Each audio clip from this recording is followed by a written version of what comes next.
오늘부터 교회여 하나님의 꿈을 회복하라는 주제로 창세기 강해를 시작하려고 합니다. 그리고 그 첫 시간에 함께 나눌 주제는 교회여 생육하고 번성하라라는 제목이지요.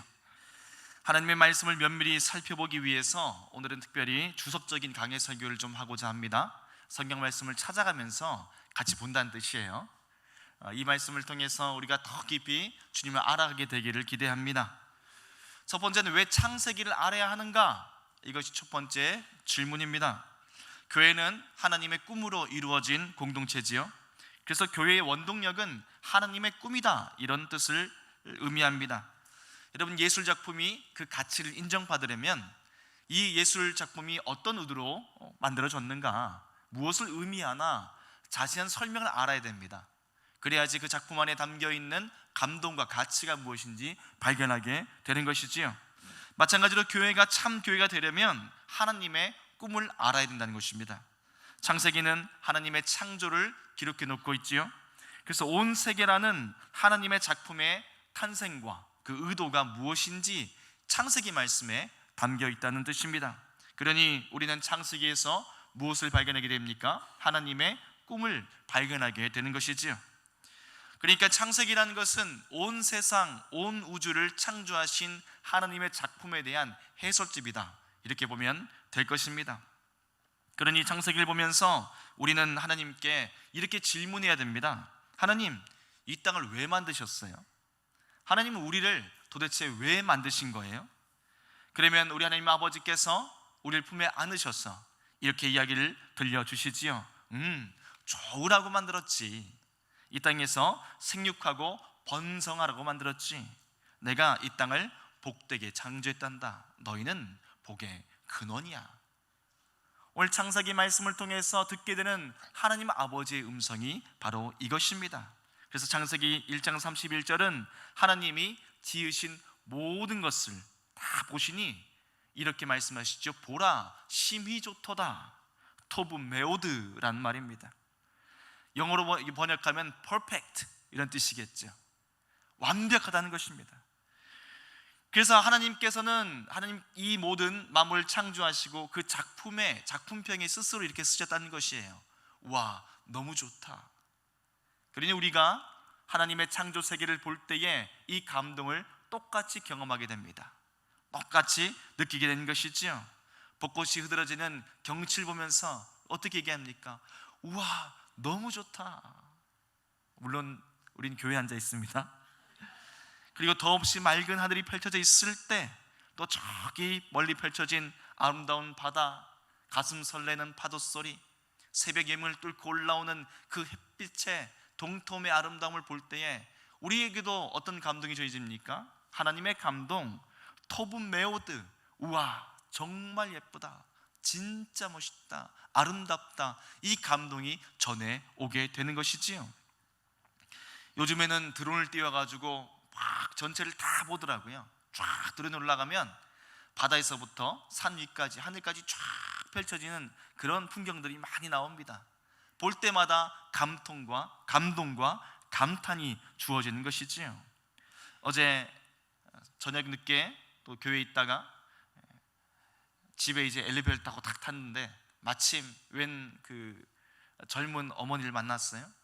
젊은 어머니의 모습 아시죠? 등에는 아기를 업고 또 손에는 아이를 하나 잡고 엘리베이터에 지친 얼굴로 탑니다. 근데 뭐 어머니가 지치든지 안 지치든지 상관없이 그 조그만 남자아이가 계속 막 떠들어요. 뭐라고 막 얘기를 합니다. 들어보니까 뭐 대략 이런 얘기입니다. 브로키오사우루스가 뭐 누구를 만났는데 걔가 어떻게 됐고 저렇게 됐고 뭐 이런 공룡 이야기지요. 근데 그걸 보는데 얼마나 예쁜지 몰라요.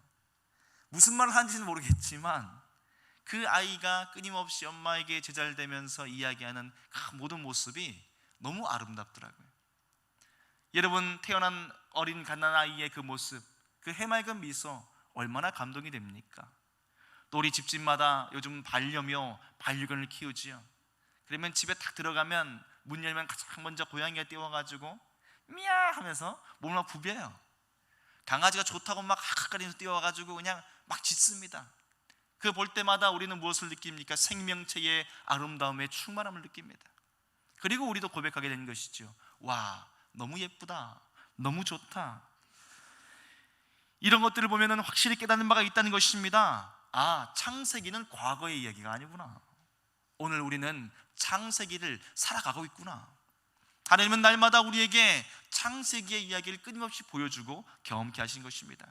그러니 이 말씀을 안 볼 수가 있겠습니까? 그리고 이 말씀 안에서 펼쳐지고 있는 하나님의 꿈, 날마다 우리에게 경험시켜주고자 하는 그 하나님 아버지의 꿈을 우리는 오늘도 말씀 안에 발견해야 될 줄로 믿습니다. 그러면 이제 두 번째 던진 질문이 이것이지요. 기독교는 축복의 종교인가?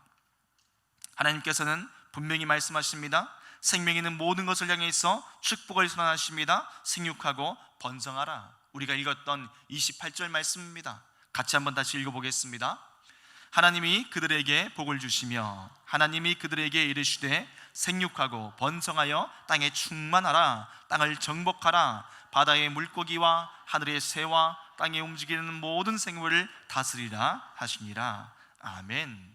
어떻게 시작합니까? 하나님이 그들에게 무엇을 주신다고요? 복을 주시며. 기독교는 축복의 종교일 수밖에 없습니다. 하나님이 창세기에 창조를 하시면서 모든 생물에게 복을 선언하십니다. 복이 있으라. 그렇기 때문에 우리는 믿음 안에 살아갈 때에 하나님의 축복을 사모해야 됩니다. 그 축복을 누려야 되는 것이지요. 어떤 축복입니까? 생육과 번성이라는 축복이 선언됐다는 것이지요. 생육과 번성은 과연 무엇일까? 단어를 찾아보면 이렇습니다. 생육하다, 히브리어 파라라는 단어는 결실하여서 무성하게 된다, 창되게 된다, 이런 뜻이지요. 그래서 기름진 땅에 햇볕을 충분히 받아서 잘 자란 과목에 열매가 막 맺히는 것, 이것이 바로 생육이라는 단어입니다. 번성, 라바라는 단어는 풍성하게 넘쳐난다, 열매를 많이 맺었다, 수가 많이 늘어난다, 이런 뜻을 갖고 있지요. 그래서 자녀를 많이 낳고 우리가 하는 일이 잘 되고 또 형통하여서 풍성함을 누리는 것, 이것은 하나님께서 태초에 선포하신 축복이라는 것입니다. 사랑하는 성도 여러분, 이 생육과 번성의 축복을 누리시기를 축원합니다. 아이가 늘어나야 되지요. 사업이 늘어나야 되지요. 번성하고 잘 되어야 됩니다. 그런데 우리는 이것을 기복신앙과 혼동해서는 안 된다는 것입니다. 기복신앙의 문제는 어디 있을까요? 하나님은 분명히 우리에게 복을 선언하셔서 이 땅을 창조하셨고 그 복을 누리는 것이 하나님의 뜻입니다. 근데 기복신앙은 무엇이 문제인가? 첫째는 신앙관에 문제가 있는 것이지요. 복을 바라는 것이 문제가 아닙니다. 하나님을 창조주로 섬기는 것이 아니라 나의 성공과 출세를 위한 도구로 그렇게 섬기는 것입니다. 잘못된 신앙관의 문제가 기복신앙의 문제인 것이지요. 또한 하나님이 주시는 영적이고 근원적인 축복에 관심이 없고 내가 말하는 세속적이고 물질적인 축복에만 관심을 가진 왜곡된 축복관, 이것이 기복신앙의 문제라는 것입니다. 그래서 우리는 창세기를 통해 하나님이 주시고자 하는 근원적인 축복에 관심을 가져야 하는 것이지요. 사랑하는 성도 여러분, 이것이 어떤 복이라고요? 생육과 번성의 축복이라는 것입니다. 그래서 창세기를 살펴보면 생육과 번성의 축복이 계속해서 이어지고 있는 것을 발견하게 됩니다. 하나님께서 원래는 아담에게 생육과 번성의 축복을 주셨지요.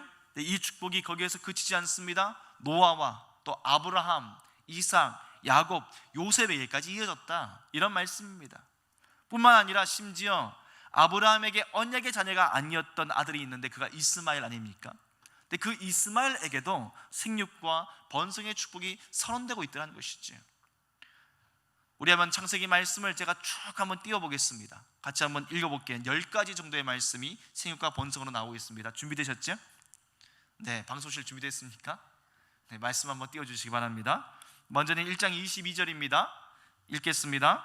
하나님이 그들에게 복을 주시며 이르시되 생육하고 번성하여 여러 바닷물에 충만하라. 새들도 땅에 번성하라 하시니라. 28절 말씀.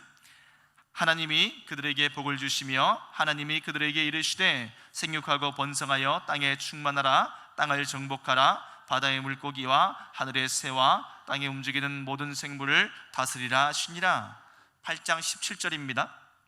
너와 함께한 모든 혈육 있는 생물 곧 새와 가축과 땅에 기는 모든 것을 다 이끌어내라. 이것들이 땅에서 생육하고 땅에서 번성하리라 하시매. 9장 1절입니다. 하나님이 노아와 그 아들들에게 복을 주시며 그들에게 이르시되 생육하고 번성하여 땅에 충만하라. 9장 7절 말씀 시작. 너희는 생육하고 번성하여 땅에 가득하여 그 중에서 번성하라 하셨더라. 절반까지 왔습니다. 절반만 읽으면 돼요. 17장 20절 말씀 읽겠습니다. 이스마엘에 대하여 내가 그에게 복을 주어 그를 매우 크게 생육하고 번성하게 할지라. 그가 12두령을 낳으리니 내가 그를 큰 나라가 되게 하려니와. 28장 3절 말씀입니다. 전능하신 하나님이 내게 복을 주시어 내가 생육하고 번성하게 하여 내가 여러 족속을 이루게 하시고. 35장 11절 말씀입니다. 하나님이 그에게 이르시되 나는 전능한 하나님이라 생육하며 번성하라. 한 백성과 백성들의 총회가 내게서 나오고 왕들이 내 허리에서 나오리라. 47장 27절 말씀 이스라엘 족속이 애굽 고센 땅에 거주하며 거기서 생업을 얻어 생육하고 번성하였더라. 마지막 말씀입니다. 48장 4절입니다. 시작. 내게 이르시되 내가 너로 생육하고 번성하게 하여 내게서 많은 백성이 나게 하고 내가 이 땅을 내 후손에게 주어 영원한 소유가 되게 하리라 하셨느니라. 아멘. 여러분, 다 어떤 축복이 이어지고 있습니까? 생육과 번성의 축복. 그래서 창세기는 무슨 말씀인가? 하나님이 생육과 번성의 축복을 주셨는데 그 번성의 비전이 약속의 자녀를 통해서 이어지고 있었고, 그리고 출애굽기 1장 7절은 그 창세기의 결론을 이렇게 내고 있습니다. 한번 말씀 띄워주실까요? 출애굽기 1장 7절 말씀 읽겠습니다. 시작. 이스라엘 자손은 생육하고 불어나 번성하고 매우 강하여 온 땅에 가득하게 되었더라. 아멘. 여러분, 분명히 보이십니까? 이 번성의 축복을 주셨는데 그것이 이루어졌다. 이게 출애굽기가 정리하고 있는 창세기의 결론이라는 것입니다. 오늘 우리가 창세기 말씀을 통해서 하나님의 복과 은혜가 나아갈 때 하나님께서 우리의 삶에도 이런 축복을 부어줄 줄로 믿습니다. 우리의 삶이 생육하고 번성하고 은혜가 넘치게 될 것이란 말입니다. 그렇기 때문에 우리는 하나님의 근원적 축복, 생육과 번성을 회복해야 됩니다. 그러고 보면 남자와 여자가 이 땅에 태어나서 서로 사랑하며 하나님의 가정 이루고 자녀 낳아 번성함을 누리며 행복한 삶을 사는 것, 이것은 하나님이 우리에게 주신 가장 근원적인 축복입니다.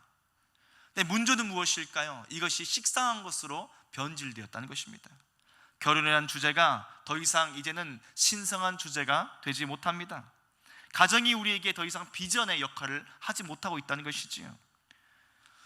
자녀가 더 이상 꿈이 되지를 못하고 있습니다. 그래서 이 시대의 교회가 회복할 것이 무엇인가? 우리는 생육과 번성의 비전을 깨뜨리는 사탄의 괴계를 직시하고 그것을 대적하며 다시 빼앗긴 축복을 가져와야 된다는 것이지요. 사탄은 우리에게서 항상 하나님의 축복을 뺏으려고 합니다. 생육과 번성의 축복도 뺏어내려고 합니다. 사탄은 최초 인류 안에 내재된 욕망을 이용해서 교묘한 말로 그들을 속여서 넘어뜨렸지요. 그런데 그러한 교묘한 말로 오늘 우리의 삶에도 찾아와서 넘어뜨린다는 것입니다. 그 사탄은요, 결혼이라는 제도 아래에 묶여서 억압당할 이유가 어디 있냐, 자유롭게 연애하면 되지, 우리에게 이런 말로 욕망을 자극합니다. 쾌락의 논리 앞에 우리의 꿈들이 무너지게 하는 것이지요. 꼭 자녀를 낳을 필요가 있나? 내가 왜 자녀를 위해서 평생 희생해야 돼? 양육의 기쁨을 희생의 고통으로 평가절하시켜버립니다. 또 내가 꼭 남자로 태어났다고 남성일 필요가 있나? 여자로 태어났다고 여성일 필요가 있나? 내가 좋을 대로 선택하면 되지. 창조의 섭리를 조롱해버립니다. 그 결과는 무엇일까요? 창세기에 나와 있는 이 생육과 번성의 축복이 다 깨어져 버리고 하나님과 우리의 관계가 다 깨어져 버리는 것입니다. 여러분, 지금 제가 결혼하면 인생에 성공하는 것이고 결혼 실패하면 인생이 실패하는 것이다, 이런 말 하는 것입니까? 그렇지 않습니다. 근원적인 축복을 무너뜨리는 사탄의 전략을 보라는 것입니다. 그리고 교회가 깨어서 기도해야 됩니다. 교회가 깨어서 하나님의 은혜가 이 땅 가운데 회복되길 위해서 힘써야 됩니다. 애써야 됩니다. 그러나 오늘 교회도, 오늘 신앙에 자란 자녀도 이것이 비전이 되지 못하고 축복이 되지 못하고 다 팽개쳐버리고 살더라는 것입니다. 사랑하는 성도 여러분, 이제 이 가정의 달 5월이라고 부르는 이 거룩한 달에 창세기의 말씀을 시작하면서 우리 가정에, 우리 교회에, 이 사회에 하나님의 축복이 회복되기를 기도하시길 축원합니다. 이 근원적인 축복을 회복하기 위해 우리는 말씀에 나와 있는 세 가지 단어를 면밀히 살펴야 됩니다. 첫째는 충만입니다. 태초의 세계는 어떤 세계일까요? 하나님의 영으로 충만했다는 것입니다. 하나님의 감동으로 충만했다는 것입니다. 그것이 창세기 1장 1절부터 4절까지 말씀에 나옵니다. 우리 한번 말씀을 같이 읽어보도록 하겠습니다. 시작. 태초에 하나님이 천지를 창조하시니라. 땅이 혼돈하고 공허하며 흑암이 깊음 위에 있고 하나님의 영은 수면 위에 운행하시니라. 하나님이 이르시되 빛이 있으라 하시니 빛이 있었고 빛이 하나님이 보시기에 좋았더라. 아멘. 여기까지만 읽으면 됩니다. 창조는 어떤 방식으로 이루어졌습니까? 카오스 혼돈 속에 하나님의 영이 임합니다. 그리고 하나님께서 그 혼돈을 하나님의 말씀으로 질서로 바꿔버렸다는 것입니다. 빛이 있으라. 그 질서의 선을 통하여서 온 피조의 세계가 하나님의 창조의 질서로 가득 차버렸다는 것이지. 그러니 태초는 하나님의 충만을 보여주는 것입니다. 창조는 하나님의 충만을 보여주신 것입니다. 그래서 당연히 생육과 번성의 축복에는 어떤 단어가 있겠습니까? 충만이라는 축복이 선언되고 있는 것이지요. 둘째는 정복입니다. 하나님은 인간에게 정복의 미션을 주셨지요. 그래서 미지의 세계를 탐험하고 개척하고 그것을 밝히 드러내라, 하나님은 우리에게 사명을 주셨습니다. 그러니 새로운 지역을 개척하는 것, 지식을 탐구하는 것, 질병을 정복하는 것, 인문과학과 자연과학적 탐구를 통해서 더 나은 삶을 추구하는 것, 이것은 창조주 하나님의 미션입니다. 과학과 신앙은 대립하는 것이 아니라 양립하는 것이지요. 오늘 우리는 이것을 도전이라는 단어에서 발견해야 될 줄로 압니다. 또한 셋째는 다스림이란 단어지요. 온 세상을 하나님의 말씀으로 다스리는 것, 이 모든 것이 우리에게 특별히 부여된 하나님의 축복의 미션이라는 것입니다. 그런데 죄가 이런 것들 다 망가뜨렸단 말이죠. 하나님의 영으로 충만해야 될 우리의 마음을 욕망으로 충만하게 만들어버립니다. 하나님의 통치와 다스림을 위해서 정복하는 것이 아니라 자신의 욕망과 자신의 나라를 실현시키기 위해서 서로 죽이고 싸우고 빼앗는 것입니다. 그러니 생육과 번성의 축복을 이 세상에서 잃어버렸다는 것이지요. 우리는 이런 죄악에서 벗어날 줄로 압니다. 그래서 교회가 이 비전을 회복하는 것은 그냥 내 개인이 잘 먹고 잘 살고 잘 돼서 좋은 기업을 이루고 살겠다, 이런 말씀이 아니라 다시 이 땅에 하나님의 나라를 구현하고 하나님의 영으로 이 땅에 충만해지는 이 비전을 위해서 함께 기도하고 살아야 된다는 말씀입니다. 예수 그리스도의 복음은 오늘 교회를 통해서 생육과 번성의 축복을 회복시켜 주십니다. 이것이 부흥이란 단어 안에 담겨있는 사명의 축복인 것이지요. 교회가 왜 부흥을 위해서 기도해야 되겠습니까? 왜 교회는 부흥을 꿈꿔야 되겠습니까? 이 부흥이란 단어 안에 하나님의 태초의 축복이 담겨 있기 때문에 그렇다는 말입니다. 그러므로 우리가 부흥을 사모하시기를 축복합니다. 부흥을 통해서 우리는 하나님의 이 생육과 번성의 축복을 경험하게 됩니다. 예수님의 복음을 한번 면밀히 살펴보십시다. 예수 그리스도의 복음은 먼저 충만의 회복으로 시작됩니다. 성령이 충만하게 임하여서 교회가 세워졌다, 그런 말씀입니다. 사도행전 2장 1절부터 4절까지의 말씀을 같이 한번 쭉 읽어보겠습니다. 시작. 오순절 날이 이미 이름에 그들이 다 같이 한 곳에 모였더니 호련히 하늘로부터 급하고 강한 바람 같은 소리가 있어 그들이 앉은 온 집에 가득하며 마치 불의 혀처럼 갈라지는 것들이 그들에게 보여 각 사람 위에 하나씩 임하여 있더니 그들이 다 성령의 충만함을 받고 성령이 말하게 하심을 따라 다른 언어들로 말하기를 시작하니라. 아멘. 무엇이 임합니까? 성령, 하나님의 영이 어떻게 해요? 충만하게 되었다. 여러분, 이것이 부흥인 줄로 믿으시기 바랍니다. 하나님의 생육과 번성의 축복이 충만의 회복으로 이어지기 시작합니다. 그리고 나면 정복과 다스림이 회복되는 것이지요. 성령으로 일하는 변화는 세상을 복음으로 정복하고 하나님의 뜻으로 다스리는 정복과 통치의 회복을 선언합니다. 사도행전 1장 8절 말씀 같이 한번 읽겠습니다. 시작. 오직 성령이 너에게 임하시면 너희가 권능을 받고 예루살렘과 온 유대와 사마리아와 땅끝까지 이르러 내 증인이 되리라 하시니라. 아멘. 이제 성령 충만함 받으면 무엇을 받습니까? 권능, 능력을 받습니다. 그리고 어디로 나갑니까? 우리가 경험하지 못한 세계, 우리가 알지 못한 그 땅을 향하여서 도전하고 개척하여 정복하고 하나님 아버지의 말씀으로 다스리는 권세가 주어진 것입니다. 이것이 부흥을 통해 주시는 하나님의 회복의 말씀인 것이지요. 그래서 예수님은 이 땅에 오셔서 하나님의 나라에 대해서 끊임없이 말씀하십니다. 그 안에 무엇이 있습니까? 충만이 있고 그 안에 정복이 있고 그 안에 참된 다스림이 선언되는 것입니다. 누가복음 11장 20절은 주님께서 이렇게 말씀하시지요. 같이 읽겠습니다. 시작. 그러나 내가 만일 하나님의 손을 힘입어 귀신을 쫓아낸다면 하나님의 나라가 이미 너희에게 임하였느니라. 아멘. 귀신이 따라갈 때에 어떤 증거가 선포됩니까? 하나님의 다스리심이 회복되었다. 할렐루야. 우리의 질병이 따라갈 때도 마찬가지입니다. 우리의 의심이 따라갈 때도 마찬가지입니다. 우리가 주님 앞에서 거역하던 삶이 주께서 고침받을 때에, 하나님의 때론 기적이 나타날 때에도 마찬가지입니다. 그 모든 것은 이야 놀라운 일이 일어난 내가 아니라 하나님의 다스리심이 회복되었다, 이 선포인 줄로 믿으시기 바랍니다. 그러므로 우리는 부흥을 사모하며 기도해야 되는 것이지요. 하나님의 충만한 은혜, 성령께서 정복시키신 그 놀라운 개척의 축복, 그리고 주님이 다스리시는 나라의 회복, 이것이 창세기의 회복이라는 것입니다. 그러니 교회에게 주어진 전도의 사명도 충만과 정복과 다스림이라는 이 태초의 언어 가운데서 완성되고 있습니다. 디모데후서 4장 1절과 2절 말씀을 한번 마지막으로 읽어보겠습니다. 시작. 하나님 앞과 살아있는 자와 죽은 자를 심판하실 그리스도 예수 앞에서 그가 나타나실 것과 그의 나라를 두고 엄히 명하노니 너는 말씀을 전파하라. 때를 얻든지 못 얻든지 항상 힘쓰라. 범사의 오래 참음과 가르침으로 경책하며 경계하며 권하라. 아멘. 무엇을 위해서요? 예수 그리스도 앞에서 그가 나타나실 것과 그의 나라를 두고 엄히 명하노니. 복음 전파의 사명은, 부흥의 사명은 이 땅에 하나님의 창조의 축복을 회복하고자 하는 하나님의 의지인 것입니다. 오늘 그러므로 우리는 이 부흥의 은혜를 사모해야 될 줄로 믿습니다. 우리 일평생 주님, 우리의 삶에 부흥을 주옵소서.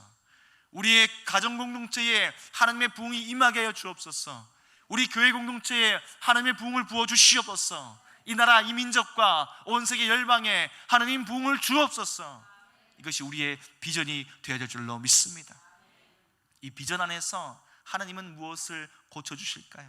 그 안에서 하나님은 하나님과의 관계를 고쳐주십니다. 가정을 행복하게 만들어버리십니다. 우리의 삶을 기쁨으로 변화시켜버리십니다. 그래서 마틴 로이드 존스 목사님은 부흥이란 책에서 이 시대, 그 시대에 일어났던 부흥을 면밀히 살펴보면서 우리에게 이렇게 정리하며 간증을 합니다. 부흥은 천국의 나날들이 이 땅에 임하는 것을 의미합니다.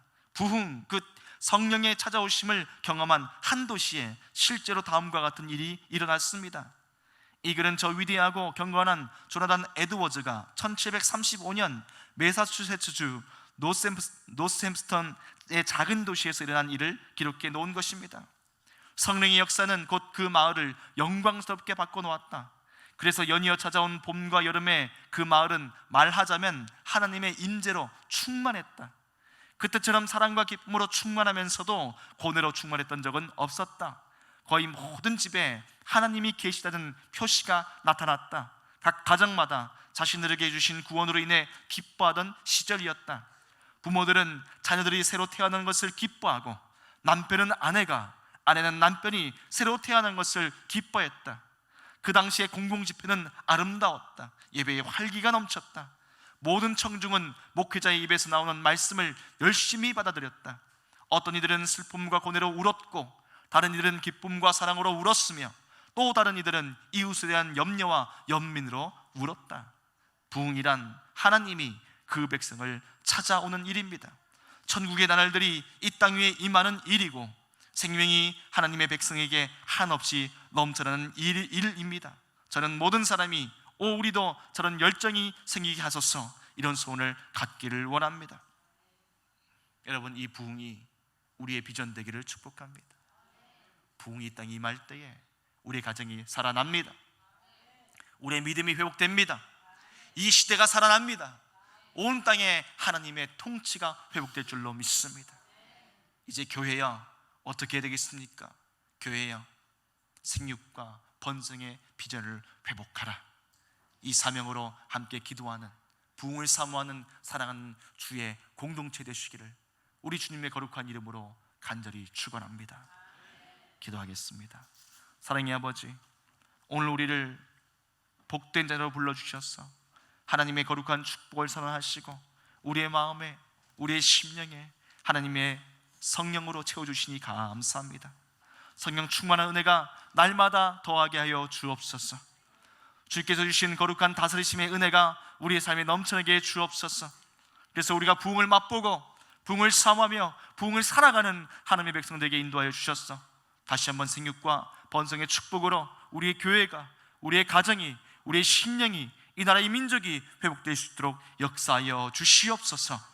감사드리며 예수님의 거룩하신 이름으로 기도합니다. 아멘.